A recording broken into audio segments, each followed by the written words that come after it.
I'm Detective Johnson, by the way. Sorry, do you guys know why I'm out here trying to talk to you guys?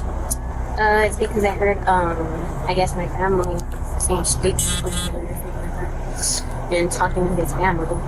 Do you know about what? I guess they're about the baby. They said that they reported her missing because we haven't heard her from over. That's why I'm involved as a detective, you know what I mean? Just because stuff like that gets passed on to us. So, where's your baby at right now? She's with a friend. Where's that? What is? A baby girl, gone for almost a year. Her mother still posting on social media, still going out, still smiling. Her boyfriend acting like nothing ever happened. And the tiny body of that little girl buried deep in the woods behind their trailer, hidden beneath the dirt like she never existed at all. This is a story of how two people committed the unthinkable and almost got away with it. Welcome to Chilling True Crime. Stay with us because what unfolds over the next few minutes is one of the most disturbing cases we have ever covered, and the ending will leave you speechless. It started with something small, a concerned family, a few unanswered calls, a baby nobody had seen in months. Brianna Stallings was 24 years old. She had been in a relationship with Manny Guillen, and together they had a daughter, a little girl the family adored. But as weeks turned into months, Brianna's relatives began noticing something deeply wrong. She had blocked them all on social media. She stopped answering calls, and strangest of all, nobody had seen her baby in nearly a year. When Brianna's cousin finally picked up the phone and called Eddy County Sheriff's deputies, the message was urgent and heartbreaking. We haven't seen her baby in almost a year. The last place we know the child was seen alive was with Manny's family. Something is seriously wrong. Deputies dispatched officers for what they believed was a routine welfare check. They had no idea they were walking straight into one of the darkest murder investigations of their careers. When officers arrived at the home of Manny's parents, Manuel Guillen Sr. and his wife, Aurelia, they found two people who seemed completely unaware anything sinister was happening. Manuel Sr. opened the door. He was cooperative, friendly even.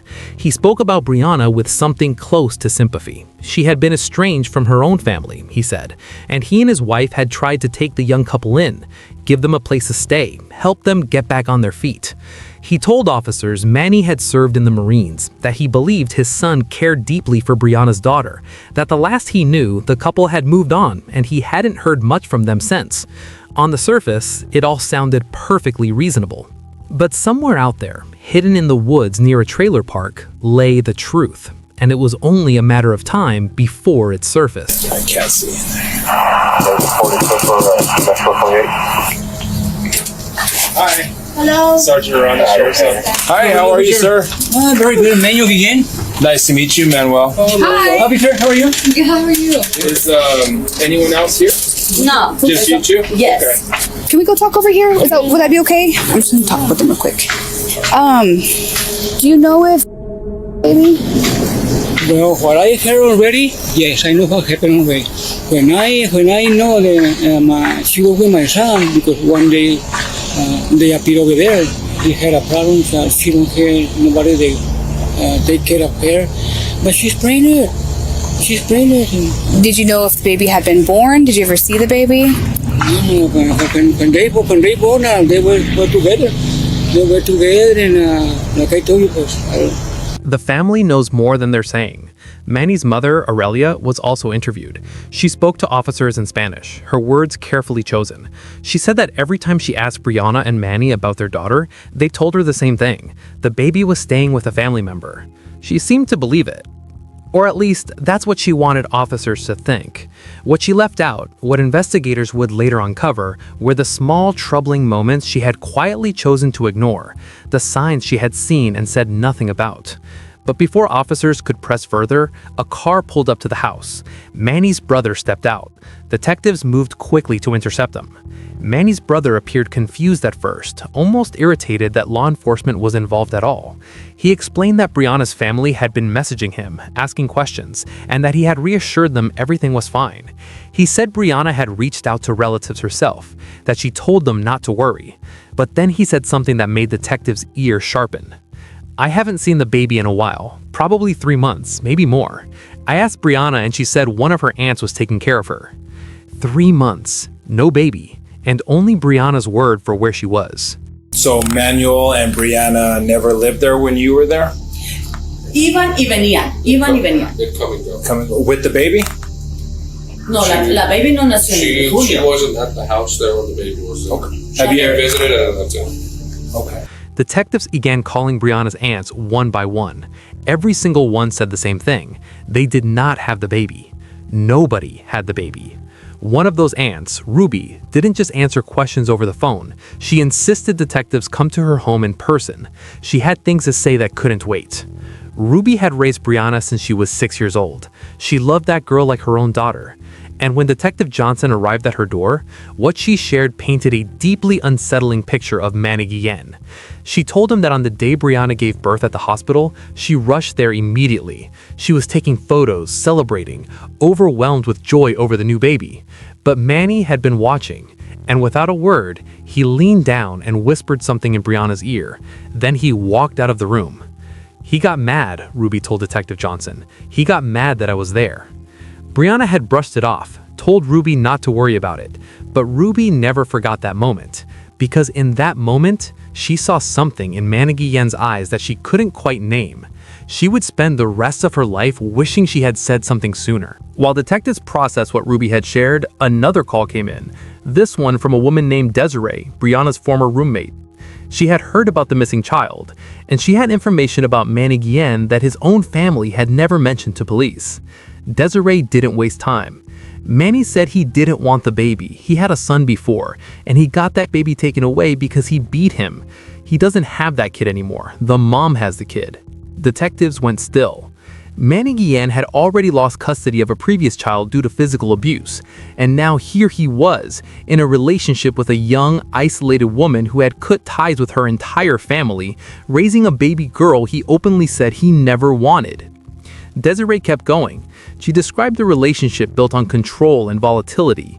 Manny had pushed Brianna away from everyone who might have helped her, her aunts, her cousins, the roommates who cared about her. One by one, Brianna had disappeared from their lives, and the baby had disappeared with her. The picture investigators were building was becoming impossible to ignore. A controlling boyfriend with a history of child abuse, a young mother isolated from her entire support system, a baby girl nobody had seen in nearly a year, and the family so afraid of Manny that they'd said nothing for months. The next morning, a tip came in. Brianna and Manny were holed up in a trailer belonging to Manny's father.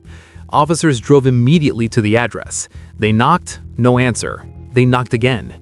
Several minutes passed. Then the trailer door opened. Brianna Stallings and Manny Guillen stepped out. They looked at the officers, and in that moment, something passed across her faces. Not surprise, not confusion, recognition.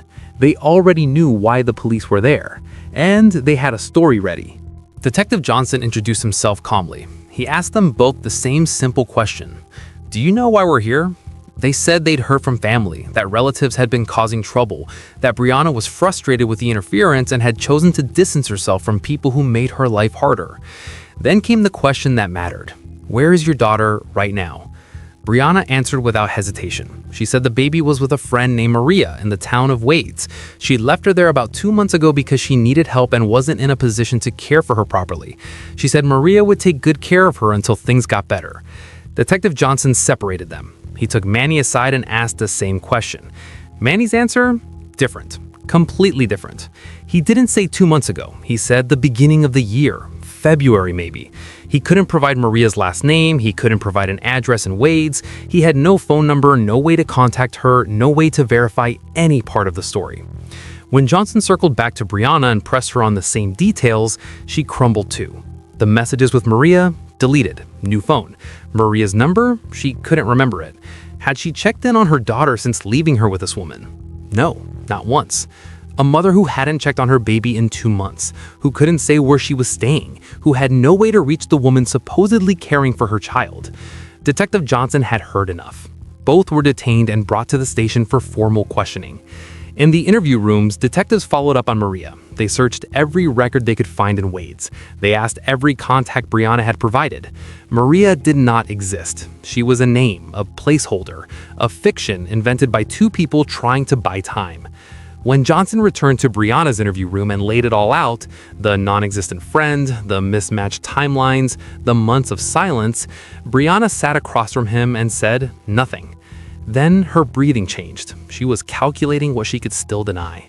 And then she stopped calculating. Detective Johnson didn't raise his voice, he didn't threaten. He simply leaned forward and told Brianna the truth. We know Maria doesn't exist. We know your daughter hasn't been seen in almost a year. And we know something happened.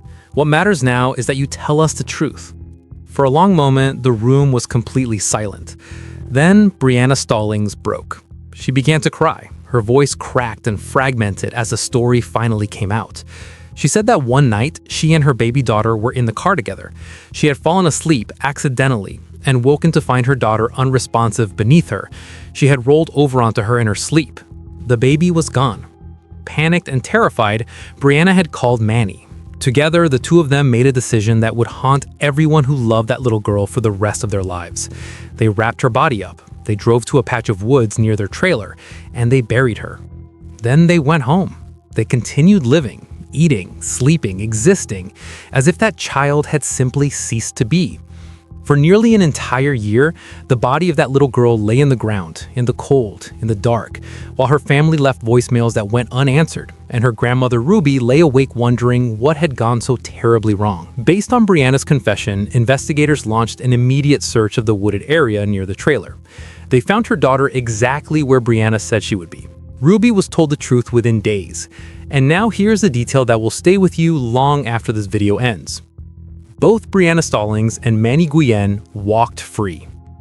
By the time investigators had gathered enough to move forward with charges, legal and procedural complications had already taken hold of the case. Both killers had been released following questioning. The path to prosecution became more complicated than anyone anticipated, and the family that had already spent a year searching for answers was left once again without justice. Detectives who worked this case have described it as one of the darkest and most haunting of their careers, not because of the violence, but because of the silence, because of how long a child can disappear before anyone forces the right people to answer the right questions. Ruby raised Brianna from the time she was 6 years old. She ran to that hospital the moment that baby was born. She made the call that started this entire investigation. And in the end, there was nothing anyone could do to bring that little girl back. If this case disturbed you, good. That means you're paying attention. Here at Chilling True Crime, we don't cover these stories for shock. We cover them because the truth matters, even when the system fails, even when justice doesn't come the way it should. If you watch this far, subscribe to Chilling True Crime and turn on notifications, because the next case is just as dark, just as real, and just as important. Stay aware, ask questions, and never stop looking for the truth.